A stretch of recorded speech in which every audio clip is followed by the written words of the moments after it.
Notorious. What's up, Almighty?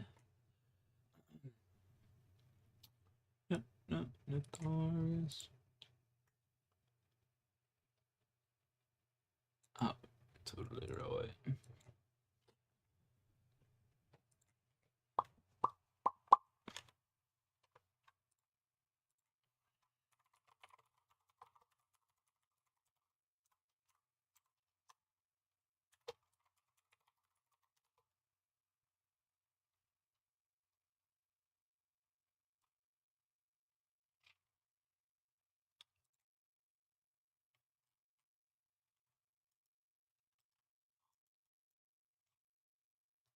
Hero Rad. Hey, sir, what's up?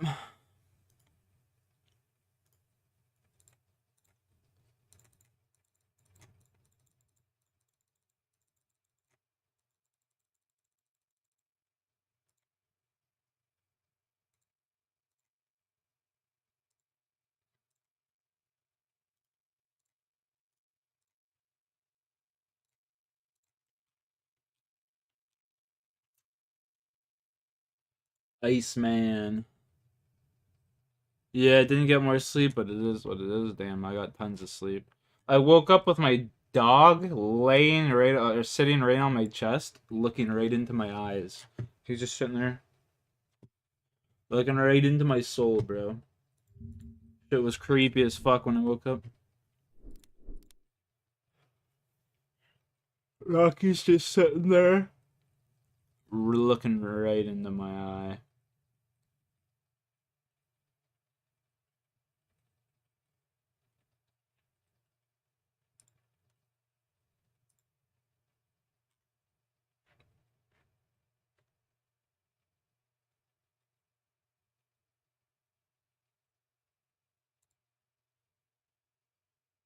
Our story begins in what is known as the biggest little Our story begins in what is known as the biggest little city in the world, Reno, Nevada. Friday, August 17th, Reno! 2007. While Reno is known for its casinos and good times, it also boasts an academic jewel, the University of Nevada, Reno. One of the pillars of UNR's humanities program is 64-year-old professor Dr. Judy Calder. She is a specialist in substance abuse issues. She also Oh, conducts she looks like research on she's. domestic violence and the She looks ways like she's an expert. in which to make communities better. Judy lives in Incline Village with her husband Jim. It's a small community off of Lake Tahoe. The couple has 3 adult daughters. They were a happy family. The only downside of living in Incline Village is Judy's 50-mile trek to work in Reno. Judy makes the commute every day down to Reno to go to her job at the university. She would sometimes stay the night at a hotel so she could be closer to campus. Friday, August 17, 2007 was going to be another late night. Judy had some meetings, so she decided to stay in Reno and not Play go this home for that like an evening. hour. Judy lucks out when a And I friend got who wanted a bounce. I complimentary got some room at the shit I Golden gotta Nugget do. Casino Hotel offers it to her. Judy's husband Jim decides to join her so they can make a fun weekend out of it. At least that was the plan. But Jim didn't end up coming with her. He had to stay back and work on a water heater that was broken at their home. So Jim told her that he would be down the next day. On Saturday morning, Jim is still stuck at home. I'll When see he you, calls Judy, there's motherfucker. no answer. It's 3 in That's the funny. afternoon and Jim still hasn't been able to get Rocky a was hold of Judy, so he definitely drove to the fucking doing Nugget something. Hotel. When he went into the hotel room, he found all of her medications still in the room. This seems strange because Judy's a diabetic and the medication that she needs every day was left behind. That was when Jim got worried and contacted I'm going down police. to the Jim said that dispensary in Judy a was little very bit. Well, I'm gonna responsible go person. to the bank This and was then to the absolutely out of dispensary in a little character for bit. her. College professors normally don't just up and vanish and cut off all contact with their family members. Investigators hope the extensive security camera footage from the Golden Nugget will help jumpstart their search for Judy. They find footage of her on the casino floor going down a set of escalators. The video has a timestamp of 10:30 a.m. The following day, Saturday, August 14th, Judy is spotted again as she gets into her vehicle by herself and leaves the Nugget. Detectives were hoping that Judy might have just returned The to Nugget. work, so they contacted the UNR Police Department and asked them to check her workplace. They asked University Police to check for any door records indicating that she had let herself in or out. or for any surveillance footage of her coming or going. They couldn't find any videos or logged entries after she was reported missing. Investigators' next focus is on finding Judy's vehicle. Bro, I'm They getting... immediately put out an alert for the car and quickly get a hit. The vehicle was found near the intersection of 5th and Evans, which is not too far from the university. The 500 block of Evans is not somewhere that Judy Calder would have frequented. That area is known for drugs, prostitution, and other criminal activity. Crime scene technicians dusted the outside of Judy's car for fingerprints, and as they were doing that around the driver's door handle, they could tell that somebody had wiped the handle with a wet cloth. Detectives said that changed That's the game. wild. It was a deliberate act to conceal evidence, so they knew they had more on How their can you hands tell than if the someone missing wiped person. into the Police handle with a began wet canvassing cloth? the I'm neighborhood, hoping to curious find about that. someone who might have seen So the Judy's handle's car still wet, arrive in like- the area. Some of the people officers speak with say they saw a dark-skinned male driving Judy's car. Detectives circle back to Jim, Judy's husband. They ask him if he knew of anybody that would want to hurt Judy, if she had any enemies at work or any enemies in the community. He told them no, absolutely not. But Judy's daughter Kim tells police that might not be so. She tells detectives about an alarming incident the previous year. Kim told detectives that someone had attacked Judy in her garage. She was What? begging the man to not hurt her or kill her. It was a violent attack. The man attempted to cover her mouth and subdue her, but she was ultimately able to fight him off. Her attacker said to her, How? "Somebody at the university wants you dead." The attack had gone unsolved, and so investigators thought the same person might be involved in Judy's disappearance. The detectives can find no immediate leads in the earlier attack. As they look into it, they expand the investigation, seeking anyone who might have known Judy was staying in Reno that weekend. From Jim, detectives learn of a man named Ricky Barge. He's an associate of Jim and Judy's and was the one who had gotten her the hotel room at the Nugget Hotel. Ricky owned a printing shop called Imaging Technologies. Ricky's business had done some work for the university, which is where he had met Judy. Over the years, the two struck up a friendship. Ricky and Jim Calder had even become business partners in Ricky's printing business. Ricky knew that Judy was missing because he had been driving Jim around town because Jim was distraught and no longer drove well due to his age. So Ricky took Jim under his wing Ricky during this Bobby. time to help him out, since his wife was missing. Ricky seemed very distraught and upset. He was very open about how much he cared for Judy and Jim. He said that he enjoyed helping them and that they had been Sounds like business Judy partners. dead. Judge Investigators Judy. asked Ricky if he can think of anyone who might have seen Judge Judy, or be able to no! offer any additional information. Ricky told them about a guy who did casual labor for him named Carlos. Ricky hired Carlos for casual labor jobs. I'm around gonna the go warehouse, throw my- sweeping, cleaning, and sometimes delivering stuff. Carlos made some deliveries for him at the university, so he could have come into contact with Judy. He described I'm gonna Carlos go to throw them, my, and his physical description was consistent with the my person bong seen and some driving rubbing Judy's alcohol. car. But My bong and some rub. No, actually, you know what? Fuck it. I'm not even gonna clean my bong because if I get some weed later, I'm just gonna roll up. You know. Just gonna roll it up. Fuck it. Ricky can't offer the police much help in finding Carlos. He didn't know where Carlos lived. He knew that he hung around the casinos, but didn't know what his last name was or his phone number. Carlos would just show up at the warehouse and ask Ricky if he had any work for him. Wondering if Carlos had a criminal record, the detectives decide to check recent rap sheets. The hunch pays off when they come across a man named Carlos Filomeno. They were able to identify him by showing his picture to Ricky. Carlos had an active probation warrant. He was a property crime suspect. He had outstanding charges of burglary and check fraud.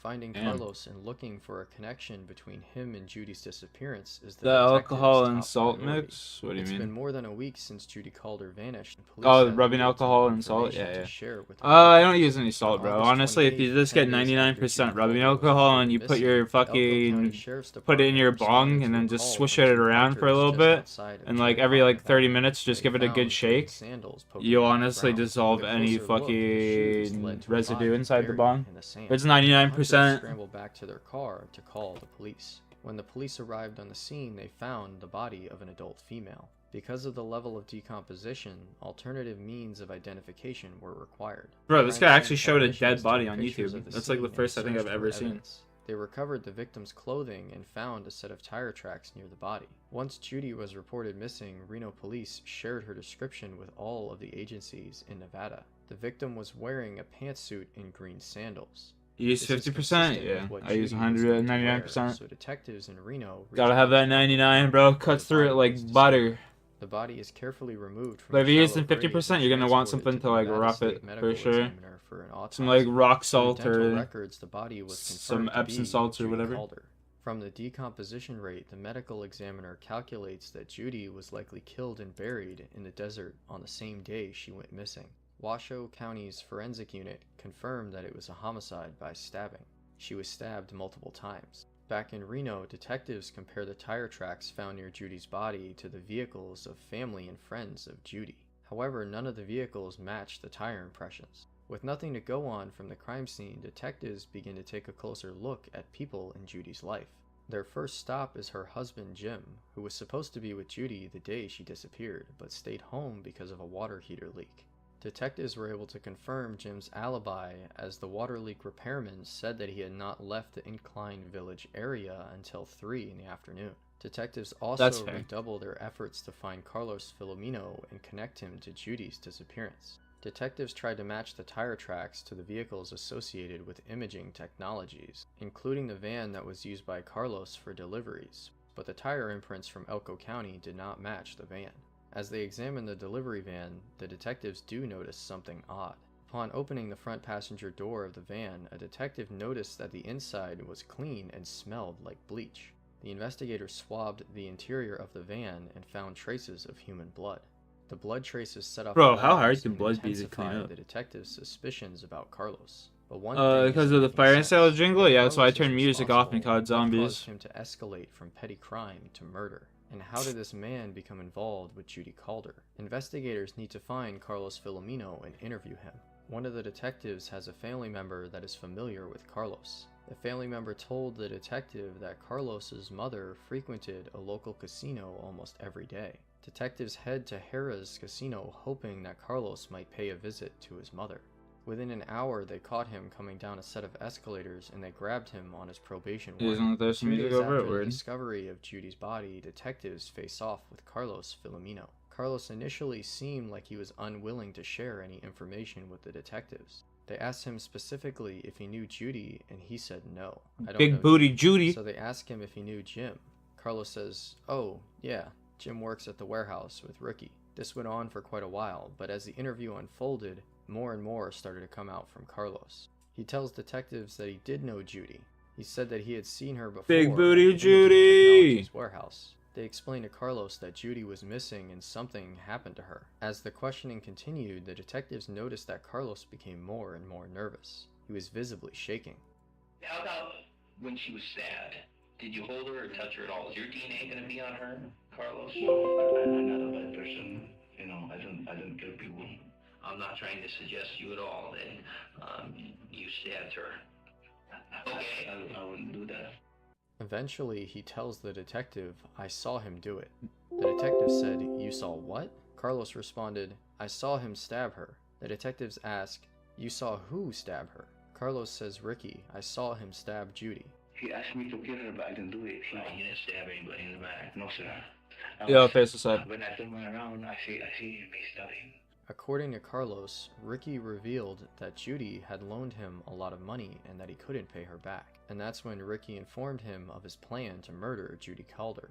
Ricky gave Carlos money to go to Walmart and purchase items, specifically the knife and clothing to wear during the murder for both of them. Did he describe the type of knife that he wanted you to purchase? Don't let me speak. Carlos claims Ricky lured Judy to his warehouse with the promise of repaying his loan. Carlos said that he had watched Ricky murder Judy, and he was afraid for his own safety. He thought that he had to cooperate with Ricky or he was going to end up like Judy. So Carlos said that they had placed her body in a plastic-lined box, put it in the back Accessory of the van, after the and fact. drove it up to Elko County. After burying Judy in the desert sand, Carlos claims the pair drove the company van south to Arizona and began destroying evidence of the crime. Carlos said that they had the tires on the van changed in Phoenix, and on the way back they discarded the tires along the highway. This could be the reason why the Imaging Technologies van's tires didn't match the tire impressions. But it's not lost on detectives that Carlos has gone to great lengths to separate himself from the murder. With the way he was able to describe the crime scene and the manner of the way Judy was murdered in such great detail, it could not be discounted that Carlos was guilty of it himself. To get to the truth, detectives' next step is to hear from what Judy's friend Ricky Barge has to say. Ricky When Bobby. they arrive at his house, they discover that he has left town. His wife Rose told them that he was away on business and could not be reached. It's suspicious timing, to say the least. Ricky As Bobby. detectives continue to look into Carlos's story, their suspicions grow. They were able to find video evidence of both Ricky and Carlos in Walmart. Carlos was given money from Ricky so that Carlos would make the purchase, but Ricky was seen in Walmart with Carlos. The video seems to confirm Carlos's story that Ricky was involved, but police still can't find Ricky. Detectives learn that Ricky had rented a vehicle from one of the local rental car agencies. The vehicle was recovered in San Antonio, Texas, near the airport. There was a note inside the car. It said that he was going to Canada, but being so far south, less than 150 miles from the Mexican border, likely meant that he was headed to Mexico instead. Yeah. It's clear to detectives that Ricky Barge is on the run. When the news reaches I was Judy's gonna say, family, there's no way he's they're going shocked. to Canada if he's Excluding going Jim, south. They had no idea who Ricky Barge was, and believed that justice for Judy was slipping away. With an international manhunt now underway, detectives head to Ricky's business, Imaging Technologies, to see if they can determine if it was indeed the scene of a murder as Carlos claims. A luminol test was administered. Luminol will react with blood and produce a blue light when in the correct lighting. Holy The fuck. luminol activated in the area where Carlos said the altercation occurred. There were big swirls on the floor where blood had been mopped up. Swabs were collected in that area, Yo, taken to the Morky, what's lab, up? and tested. The swabs matched the DNA profile of Judy Calder, and when test results from the blood traces found in Ricky's delivery van come in, they are also a match for Judy. Everything at this point is Big pointing to booty Carlos Judy! being involved somehow or another with the murder. But as detectives search Ricky Barge's warehouse and office, the mystery deepens, and another possible suspect emerges. One name on the paperwork found in Ricky's office kept coming up. The name was Muhammad. What's Kamal. up? Detectives find a document that indicated that Judy had signed an agreement to loan Kamaluddin about $150,000 for the start of a new business. But who is Muhammad Kamaluddin? A background check reveals a surprising answer when motor vehicle records leads detectives to Texas. Detectives figure out that Muhammad Kamaluddin was actually Ricky Barge. The real Ricky Barge turned out to be a homeless person in the state of Texas, and Muhammad Kamaluddin had stolen his identity and had been using it for several years. And police learn that's not the only secret he was keeping. Investigators learn that there were several casinos throughout town where Ricky was a regular, and he owed some of them between $30,000 and $60,000. He had taken the money from the Calders with the intention of incorporating them into a business, and really all he did was gamble with it. As detectives dig deeper into Muhammad Kamaluddin's history, they begin uncovering even darker secrets from his past. Kamaluddin was wanted for a 1993 murder in Canada. He had convinced a 17-year-old to kill a successful businessman in order to steal the $30,000 ring the man was wearing. The victim was stabbed in the neck and bled to death. After the murder, when Kamaluddin got a hold of the ring, he fled the country. At this point, detectives had enough to obtain an arrest warrant for Ricky Barge, aka Muhammad Kamaluddin. Ricky Bobby. Investigators know it's likely that he's fled the country, so they notify airlines, embassies, and international law enforcement about their fugitive. On September 4th, Ricky, Muhammad Kamaluddin, went into the British consulate in Mexico seeking transportation to another country. On his way out of the consulate, Mexico City FBI agents arrested him as he was walking down the steps. News of his arrest comes as a relief for Judy's friends and family. On January 24, 2008, 4 months after the discovery of Judy Calder's body in the Nevada desert, Muhammad Kamaluddin was extradited from Mexico to the U.S. to face charges of first-degree murder. He insists that he's innocent. I was waiting at the door. I start walking to her to the back of the building. Before she takes a turn, Carlos clashed with her straight in. I know he stabbed her in her chest, somewhere here, because she walks into him. Okay. She makes a little noise. And what was that noise? Ha! Something like that. When detectives press him on what possible motive Carlos Filomeno could have had for Yo, you have a good Judy, one. Muhammad Space. suddenly Peace and out. shockingly changes his story. He now admits to killing Judy himself, but claims he was hired. Jim asked me to do something. I did it. I have no motive. I have no motive to kill Judy. Jim is the one who won that done. The money was paid by Jim. The deal was 50,000. He tells the stunned investigators that Judy and her husband were not the happy couple they appeared to be. Kamaluddin told investigators that he believed Jim's motive to want to have Judy killed was because of a will between Jim's adult children. They had 2 daughters from Jim's prior marriage, and they also had 1 daughter together. There was a dispute about whether or not they should leave their money to their 3rd daughter. Ricky claimed that they couldn't come to an agreement, and so Jim asked him to kill her. Ricky told the detectives that he had helped set up the attack on Judy the year prior. He had hired someone to attack her and kill her at her home. After that attack failed, he claims, Jim hired him to try again. Detectives can't ignore the stunning accusation, and as they take another look at the evidence, they spot some troubling details. When Kamaluddin left the area, Jim rented him a car. Kamaluddin was the prime suspect, and Jim was basically busted, treating him bro. like a business associate and was still willing to do things for him. They found it kind of odd that he wasn't trying to distance himself from Kamaluddin. As detectives struggle to untangle the mess of accusations, a call comes in from the state crime lab. Computer techs gained access to a drive of surveillance footage from the imaging technologies warehouse. Gotta have Detectives are Buddy on it. hopeful it'll show exactly what happened to Judy Calder. Interior video surveillance from the warehouse confirmed that Carlos and Ricky were there on the day Judy was killed. When the footage reached a certain time, it stopped, and then began recording again 2 hours later. The video in your warehouse, it was turned on. At the time that she was killed, it was turned on. Although video evidence of the murder itself seems to have been wiped from the tape, the timing of the missing footage and what it suggests about Judy's time of death seems to confirm Jim's alibi. Jim was in Incline Village at the time of Judy's murder on Saturday, but that doesn't rule out the possibility that he was paid to have Judy killed. And as the detectives watch more of the surveillance video, the footage shows something chilling. The video surveillance showed that Jim showed up in the warehouse and looked into the van where Judy's body was. No way. It appeared like he was checking. That's wild. Sprite, so yeah. She was dead. Why would Ricky, who just murdered his wife, show him the location of her body? And why would Jim have any interest? Although Jim can prove he was at home with a water heater repairman at the time police believe Judy was murdered, he still finds himself facing very uncomfortable questions from the police. I'm innocent of anything to do with this goddamn thing. Well, would you take a polygraph real quick? Oh, I've been a good guy. Excuse me. No, not at all, Jim. We're not accusing you. We just want to do a thorough job, and that thorough job is for Judy. To investigators' frustration, the polygraph is inconclusive. Detectives interview Carlos again. They ask him if Jim had any role in the murder. He said no. Then why, the detectives ask, is Jim seen on surveillance video at the crime scene after reporting his wife missing? Carlos tells them that after they had loaded Judy's body into the box and put that box into the van, they had put a couple more boxes of printer parts in the back of the van. And a short time later, Jim showed up at the warehouse asking if they'd heard from Judy. Ricky takes Jim over to the van where Judy's body is and shows him the other boxes. It became clear to investigators that Kamaluddin was the only one accusing Jim of paying to kill his wife.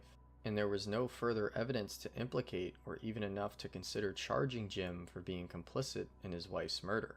Once Jim is cleared, prosecutors begin preparing. That's wild. Why did he buy him the car, though? You know what I'm saying? Why did he buy him the car, if that's the case? To get away. With Carlos Filomeno as the star witness. If Carlos was a suspect in the case, they couldn't use his statement against Ricky, so Carlos was never charged with anything in regard to this case. He was the only witness to the murder. In October 2008, the trial began.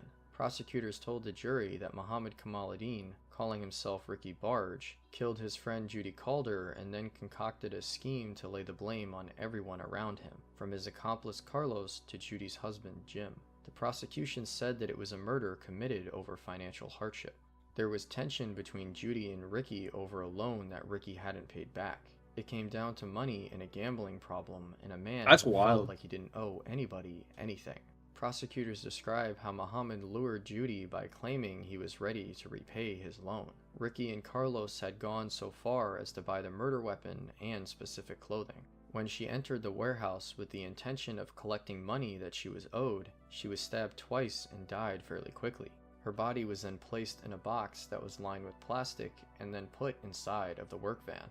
Her body was then dumped in northeastern Nevada, out in the middle of nowhere. Nevada is a huge state, so they wanted to take her far away from the crime scene in the hopes that she would never be found. Muhammad Kamaluddin's lawyers stick to his claim that Jim Calder masterminded his wife's murder. After 6 days of testimony, the jury deliberated for just 5 hours. Kamaluddin was found guilty of the murder of Judy Calder and was sentenced to life in prison without the possibility of parole. The conviction comes as a relief to Judy Calder's loved ones and friends, but they know that the loss of Judy is a scar that will never heal.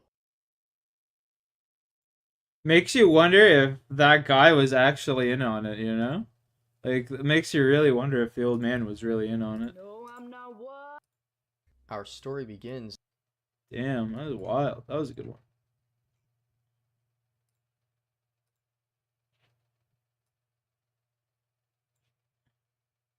Did fail to mention her. That was more of a mercy thing. Our story begins in the city of Tyler, Texas. Returning home after a successful poker game are 73-year-old James Blanks and his wife, Kay Blanks. The couple has been married for 48 years. The two met each other when Kay went to a club that happened to be owned by James. They hit it off and have been together ever since.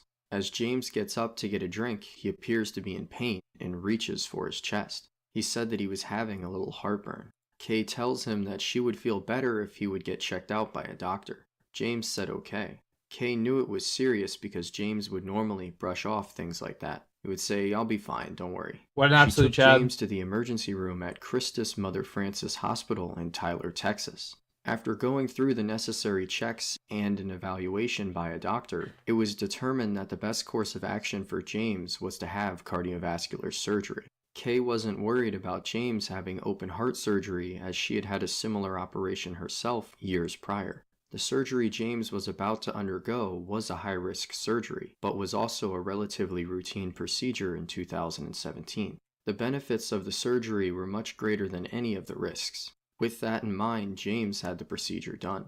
According to the surgeon, the surgery went well. James was recovering in the CVICU, which stands for Cardiovascular Intensive Care Unit. At this point, James's wife Kay speaks with him. They have a short conversation about how he was doing. She tells him that in a few months he'll be feeling great. Feeling confident with how her husband was doing, and with the end of the day fast approaching, Kay gives James a kiss and says, "I'll see you tomorrow." Through the night, James was recovering well, that is, until he had an unexplained neurological event. Undergoing further diagnostic testing, James was identified to be suffering from a stroke. Back at the Blanks residence, Kay wakes to her phone ringing. It was the hospital. A nurse from Mother Francis Hospital informs Kay of what happened and explains that the hospital staff did everything they could, but James didn't make it. Kay couldn't believe it. The doctor told her that James was doing fine. She said that her mind was whirling. This was extremely tough on Kay because, in her words, their lives were so together. She felt like a bookend, and the other bookend had fallen off the other side. As months go by, Kay is left without a true explanation as to what caused her husband to have a stroke and subsequently die. 7 months after James Blank's death, staff at the Christus Mother Francis Hospital treats 68-year-old Ronald Clark. Ronald was there to undergo cardiovascular surgery. He was evaluated by the preoperative center, which ensures that patients are prepped for surgery and healthy enough for surgery. With Ronald prepped and deemed healthy enough, the surgery was performed. The procedure went well and Ronald began his recovery. He was awake and discussing how he was doing with his daughter. She made plans to visit him the next day. But once again, there was an unexplained neurological event in the middle of the night. Ronald was reintubated and stabilized, but he ultimately ended up passing away. James and Ronald's deaths were far enough apart to not raise any suspicions. After Ronald passes away, a 47-year-old named Christopher Greenway comes to the hospital for preventative surgery. Christopher was going to have a routine coronary artery bypass grafting surgery. Hospital staff expected him to make a full recovery as he was considered to be a perfect candidate for the surgery. After having the surgery, Christopher was recovering in the CVICU. Everything seemed to have gone well. Chris even asked for a steak and wanted to get up and walk around.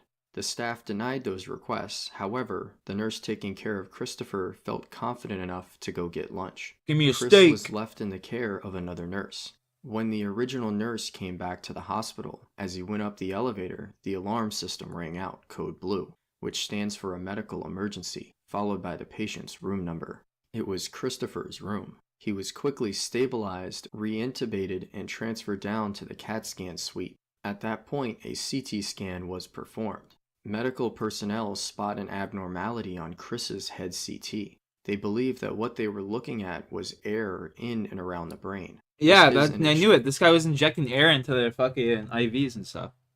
I knew it. Fucking sick bastard. Bro, can I just get that pet?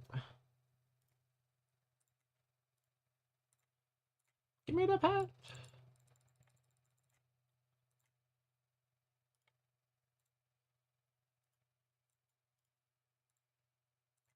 What time is it? 9:51. Alright, how long is this? 27 minutes. This will be my Extremely rare last complication, video, and then I with gotta the go most to the likely bank and culprit stuff. being the patient's arterial line.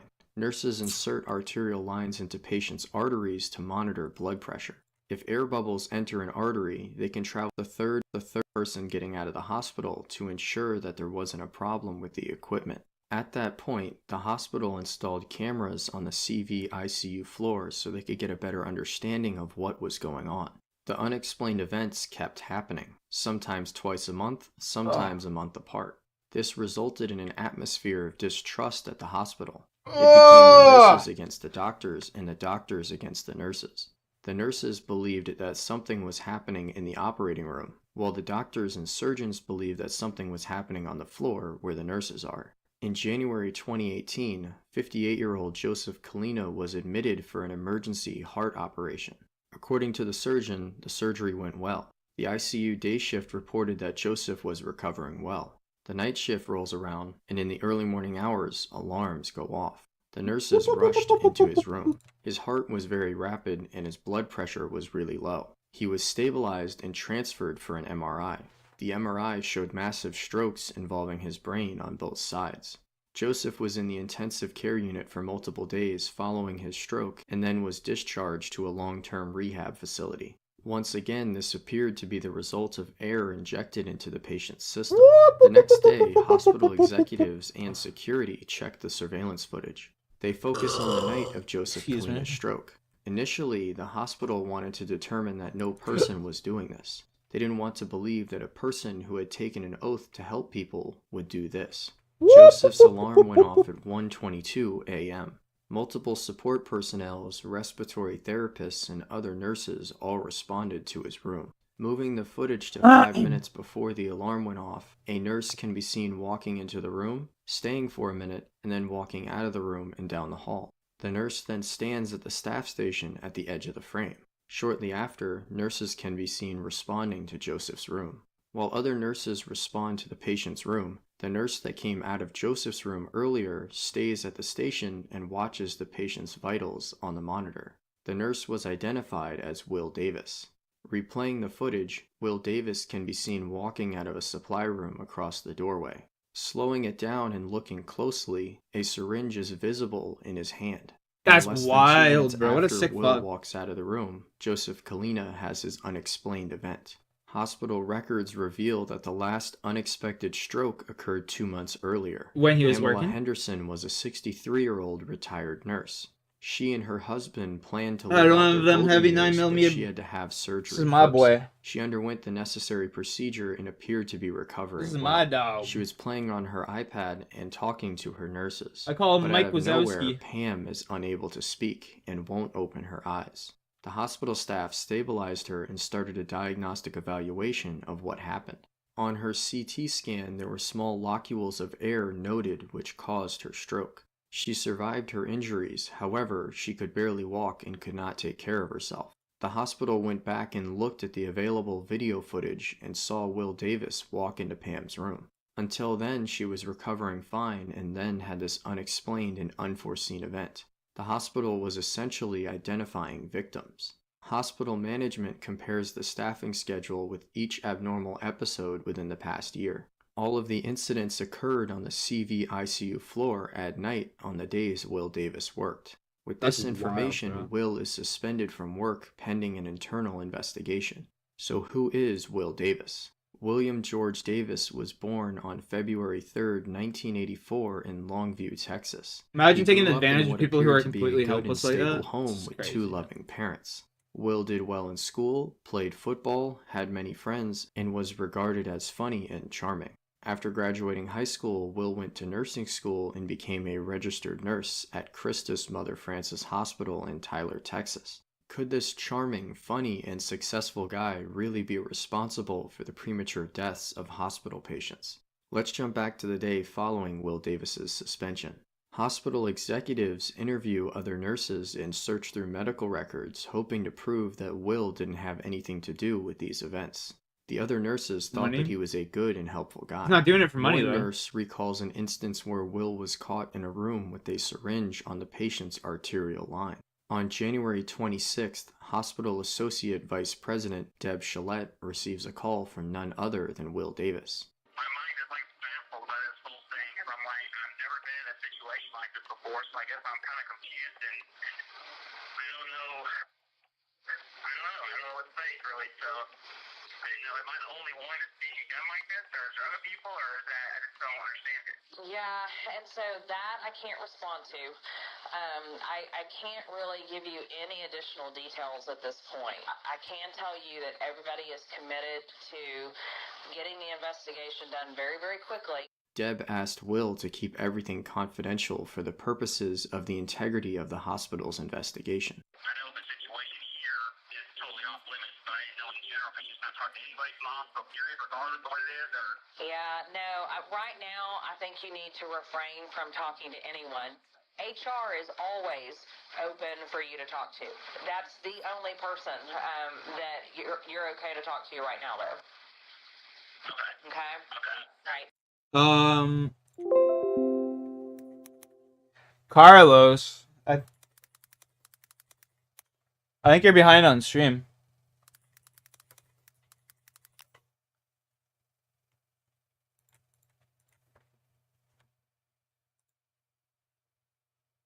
Thanks, Will. Bye-bye. Thank you. Bye-bye. 4 days later, the hospital invites Will in to discuss what happened inside Joseph Kalina's room. We just want to get to where we can nail down what happened. Okay. Let's say we'll start square one. I'm just going to kind of go from the beginning. And, I had patients in 18, 19, and 20. Yeah. Which was right next to 21, obviously, Uh-huh. the patient we're discussing. Then went next door to help Lacey with some labs. Okay. And usually most time, we all look out for each other. So he'll say, hey, can you listen out? Just make sure, especially with it being a fresh heart patient. And anyway, I heard IV beeping. Mm-hmm. I walked in the room to see what it was. Even the patient had asked me, he said, hey, what's that beeping? Will recalls that he reset the alarm and flushed Joseph Kalina's line. Flushed the line and the blood cleared out and everything. Okay. After that, everything looked good. I walked out of the room and that was all I did, When there were good intentions, did everything I was supposed to do that I would normally do with any other patient or even my patients for that matter. How quickly do you feel like you were at his bedside once you knew something was going on, and there to participate and to help? I just went down the hall immediately to go down there and look and see what's going on. When you got to the room, did you say, guys, I was just in here, 5 minutes ago, flushed his line, I reset the pump, he was talking to me. That part I didn't say, and I wish I would have said. The surveillance footage contradicts Will's version of events. He did not immediately go to Joseph's room. He sat by the monitor and watched Joseph's vitals as he had the event. He waited nearly 3 minutes before intervening. Okay, well, Yeah. if that's it, then we'll just conclude for today and... Yeah. All right. Okay. We'll stop recording now. Deb's next call was to the police. Detective That's Jeff crazy. Roberts of the Tyler Police Department was assigned to the case.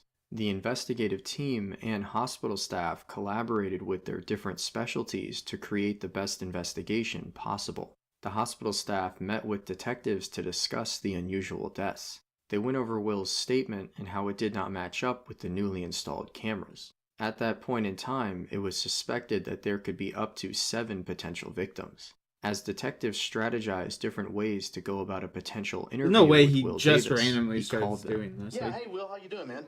And my baby was sick yesterday. My little girl was sick. How and is my she? dad. She's doing okay. She's doing a lot better. She just got a bunch of that sinus head cold stuff.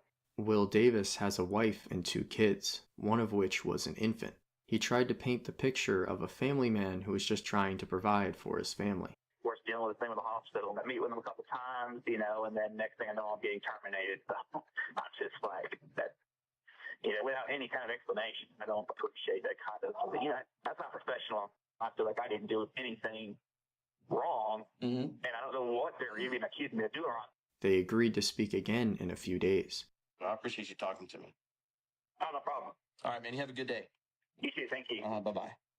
The police department contacted Tyler Radiology Associates and asked if there was a neuroradiologist that was willing to be an expert witness. Dr. Charles Crum came forward and was presented with the entire medical records of the potential victims. Dr. Crum was able to show investigators the moment that he believed air was introduced into the arterial line.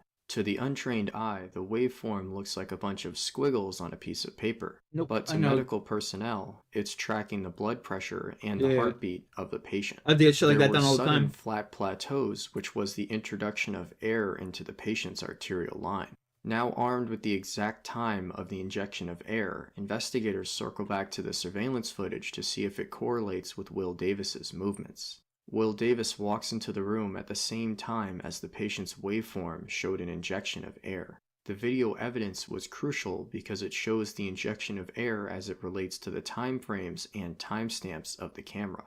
Back at the police station, a detective calls Will to discuss another possible victim, patient Christopher Greenaway.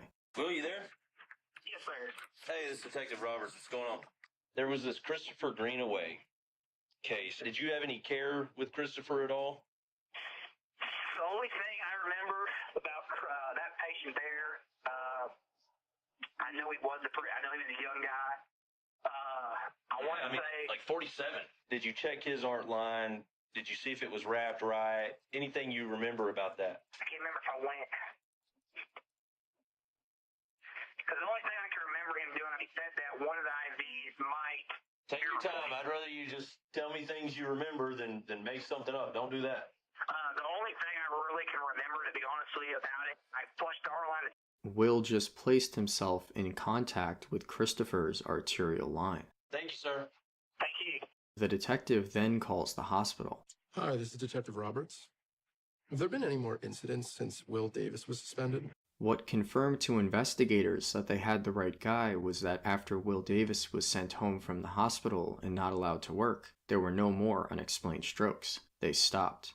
With a search warrant in hand, detectives head to the residence of Will Davis. Find, though? The evidence recovered from his home included computer equipment and cell phones. A forensic analysis was conducted on the devices. In a text message with another nurse, Will said that he was going to work that night, and she responded, "Try not to kill anybody." Will replied, "They don't call me the closer for nothing." When law enforcement interviewed that nurse, she said that the messages were a bit of dark humor. She ultimately had no idea that Will was behind the tragic events at the hospital. On Will's computer, detectives found searches regarding what the introduction of air into an IV system would cause. Like, how the fuck do you not Additionally, know? Will researched well-known serial killers. This was most likely to compare himself and how many people he had killed to those other killers. Will Davis is then invited to the station to pick up his seized belongings. Extend it for me. Need you to turn around for me. Put your hands right here. Listen up.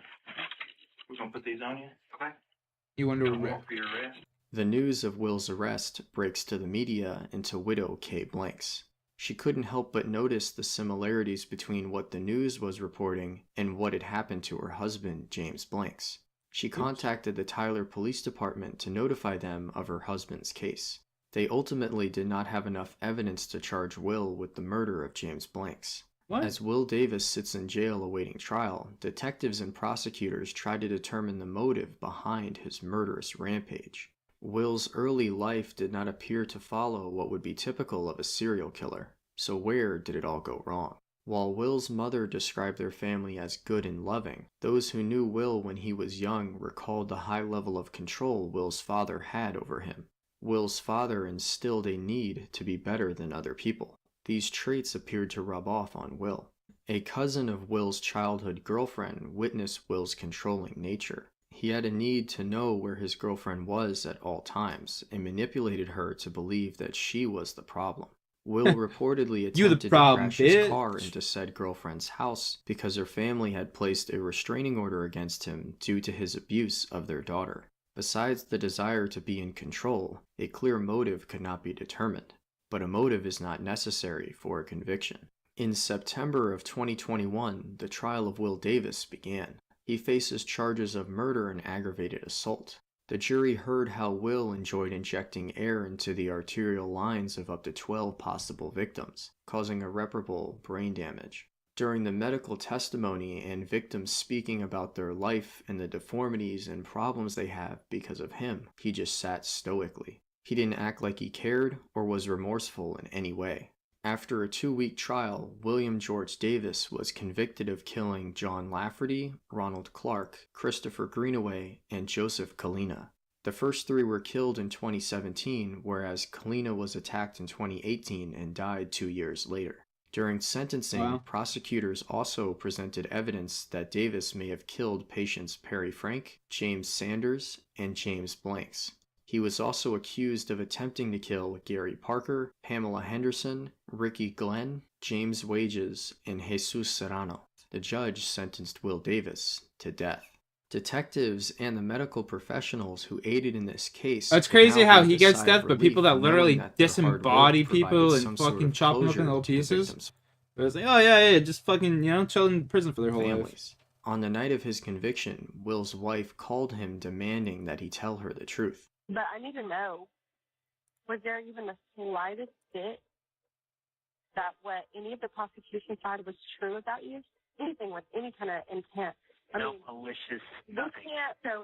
Even if you can't admit it to yourself, we're not looking to give yourself an answer, but we need something for your kids. I'm not gonna lie, I couldn't afford to be off. I couldn't afford to be called off, and I tried to make sure people stayed ICU a little bit longer, just a little bit longer, so that our numbers would work out, so that I could work. Will admitted that he did things to patients because of money constraints, which was ultimately proven to be false. Tokes minus the Tokes. Said that it's horrible enough for your JPEX, I'm heading out here after this video to go get some Tokes. But for someone to kill them, so you hold off on those Tokes for another hour, bro. Murder convictions. Maybe even a little bit longer. The story is not over yet. In a 2022 media interview with now 38-year-old Will Davis, he discusses his motives and more. I forgot my suit. My suit wasn't tailored in time. I'm sorry. Okay. Hi, Will. Hi, Dr. Fox. Hello. You can call me Brianna. Brianna? Yes. Thank you for having me. Bree. One thing I really wanted to talk to you about was, your childhood. I think that was maybe one of the first times that you started feeling a lot of anxiety and depression. I had a lot of depression in the fall of 2002. Went to Kilgore College. I felt like there was no hope in life. I didn't know what I wanted to do for a career. I went to the doctor at that time for that, and he prescribed me, I guess, SSRI for depression, and then I wasn't on it very long, and after that, and then it's when I tried to run my truck into a tree, committed suicide, and had just a bunch of different acts like that weren't good. They said I was bipolar, put me on Depakote and lithium at that time. To be honest, I don't feel like I never really thought I was bipolar, but I know they had mentioned bipolar. I never went back to get on that medication. I just kind of more or less turned into a anti-anxiety, antidepressive type. What, if any, financial stressors did you have, and when did they begin? I'm going to be honest, I'm horrible when it comes to finances. When I became a nurse, I already had built up debt. I paid my bills on time. No doubt. Just being a nurse what ain't the cheap. problem was, over time, I started suffocating myself with so much stuff where I'm just basically paying the minimum payment just to keep my credit good each month. You're just overwhelmed, stressed. You think there's no hope. There's no way out of this. How am I going to, what have I done to myself? And all of these financial pressures, I mean, can you explain mentally, like, where you were at while you're going through them? Well, I was taking Lexapro for depression, and then I stopped taking the Lexapro about April of 17. I was having sexual side effects from it, and so it was very hard as a man. My man had an erectile dysfunction. Like, oh my gosh, what in the world's going on? It's like, and so I stopped taking it. The first incident was, I think, June 15th. But prior to that, I had gotten called off a couple different times. And I thought, okay, well, I'm going in overtime. They need to call me off. Let somebody. My man can't get it up. Okay, Fuck. well, The day I can't get it up and blowing my goddamn brains next up. time I go to work, my coworkers would say, "Hey, Will, what were you? What were you at last?" The day there's a beautiful woman in front of me and my penis stays flaccid. The day I fucking shoot myself in the brain. We got hammered. They were basically stressed out, low staff. So I'm like. So it just started building in my mind, like, it really made me, I got really angry. He's getting ready to DJ? Coworkers are sitting here struggling. I think that for a lot of people, you're, this young, I'd be a upstanding beatboxer, bro. nurse, citizen, and then this thing happens. If I go ahead and explain, I think I guess if I can explain. Please. From the first, like I said, starting June 2017, Mr. Sanders, the very first patient, that night. Yeah. Everything started Eat that in mussy. my head, like, about everything. It's like it's upset at the hospital, more the upper people, because I feel like, they're up here sitting in the office, getting bonuses, taking and putting all these orders out for us to do all these things, and they don't even know how hard of what we're really doing, and they're not down here with us. I had to go check a blood sugar. He was on an insulin drip. And when I went in there, it's like I didn't even see, like, the patient, Mr. Sanders. I didn't even see Mr. Sanders. It's like Mr. Sanders is there, but my head is somewhere else. I had a flush in my pocket. I had to check a blood sugar, so you have to use the arterial line for that. I took the syringe. How to explain it exactly? I pulled it back. I put it back on there, and I pushed it in there.